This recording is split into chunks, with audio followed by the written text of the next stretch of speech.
O'Shea, never forget this. I was sitting down at the table one day, had my bills spread out on the table, and I was like this. And I thought you were in bed because I didn't want you to see me like sweat, like, man, what am I going to do? So I thought you was in the bed. You came out with your piggy bank.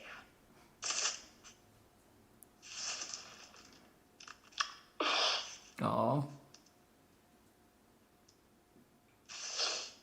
You came out with your piggy bank.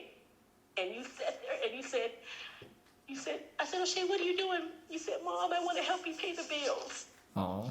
You told me that you took out your piggy bank and you shook it out on the table. It was like pennies, it was quarters. And I knew, I said, this boy here.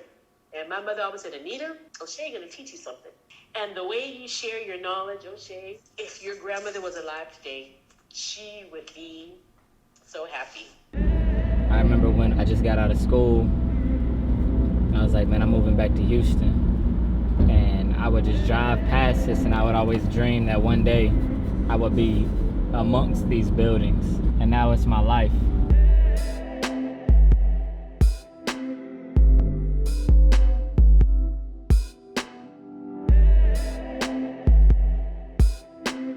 Every time I level up, the first thing I do is I thank God. And then I make another goal. What's up, everybody? It's O'Shea Woodhouse, aka O'Shea W Visuals. Welcome to The Process. So I'm pretty sure this is a super awkward angle. I see a little dust on the camera, but I'm a one-man band producing the show from top to bottom. So I guess what I want to do right now is kind of introduce y'all to what's going on. So first of all, shout out to my boy Trey. Corn oats on my hat. Got the O'Shea W Visuals, OWV clothing on the polo, the pants, and I'll show y'all what kicks I'm rocking in a little bit. It's not a sneaker review. Just got these Nike Dunks, black and varsity maize. Original. Got the OG logo. Now we got these bad boys to really set it off.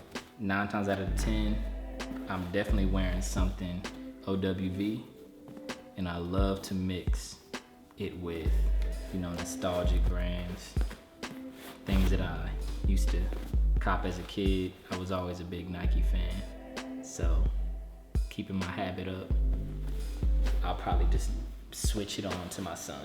He'll be the sneakerhead. It's about the shoes that you wanted as a kid, and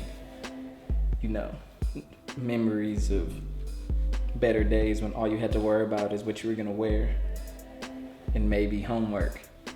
So tapping into that nostalgia is a beautiful thing, because I'm an adult, and just getting a piece of my childhood is fun. On my way to work, I work for the Houston Rockets. It's definitely an awesome job. I will say that growing up, I never really saw myself doing a desk job, 9 to 5. All I saw myself is doing what I love for a living, and I do want to say that I love what I do. I'm a videographer, I'm a creator, creative content specialist to be specific.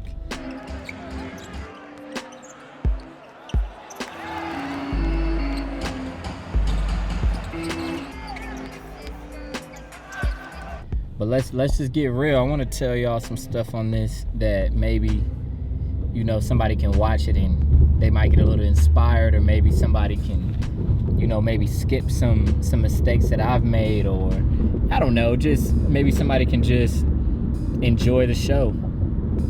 When you're a creative, you have to find a balance of being grateful and appreciative of every opportunity that you get, and you also have to have some standard for what you're willing to put up with, what you're willing to sacrifice. Because people in a creative position, they're always going to judge you and say, well, you should just be happy that you get to do this, or you should just enjoy it. It's art, don't you love it? But you also have to realize that you're trying to make a living. You're trying to establish yourself as somebody that can move when they want to, that they can provide for their family. Time is of the essence, and being a creative, you gotta fall in love with the process. You gotta fall in love with actually creating. And I do that on a day-to-day basis. So being in a creative position, it's a blessing to be able to create and, you know, to make a living off of that. But I come from a place of struggle. My mom sacrificed her whole entire life. Well, my mom sacrificed from the time that she had me up until now opportunities for herself to give them to me. So growing up, I saw life from a different perspective. I saw life from the perspective of a single mom. My dad was in my life, and that's why I feel like I'm very blessed. Although that I was raised by a single mom, my dad was in my life a lot. He picked me up, he took me to Virginia. My dad's like my best friend, along with my mother. But I saw everything from my mom's perspective. And that's why the way that I am now, I see every day as a blessing, but I also see every day as an opportunity to create the path that you want, because I saw my mom do it the traditional way, and it worked out because it got me where I'm at right now. But my mom has dreams, and she wasn't able to fully accomplish her dreams because of a 9-to-5, and because of, I would say, society's perception and society's compensation. There we go. Society's compensation for what it takes to slave and to work. It's not enough.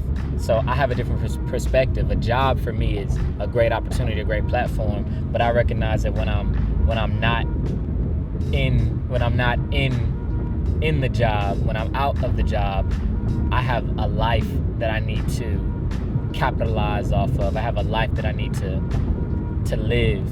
So I live to the fullest. So every day I'm branding. O'Shea W Visuals is on every post that I make. When people meet me, they're gonna see that I'm an artist. I'm gonna tell them that I'm an artist. I'm gonna show them that I'm an artist. That's who I am. And I've noticed that people that can't relate to me, or people that might not understand me, that might be the first obstacle that comes across when somebody might not vibe with me. It's not because of my energy. My energy is all about uplifting everyone around me. But some people do not like people that uplift themselves. And I can't relate to y'all. So y'all can stay away from me. And if you're wondering how I deal with people like that, it's simple. I just go harder. I do me more. I might piss people off more. But that comes with the territory. I have expectations. I have a vision for this show. And ultimately, I want it to be a lifestyle vlog.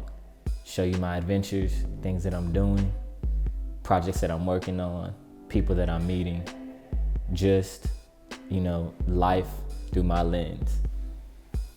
Second, I want this to be a platform where we can, have very dope guests that I've collaborated with, guests that I'm inspired by, guests that I consider people that, I want to surround myself with, because you surround yourself with good people, you elevate your game. So you could think of this as a vlog. You could think of this as a talk show.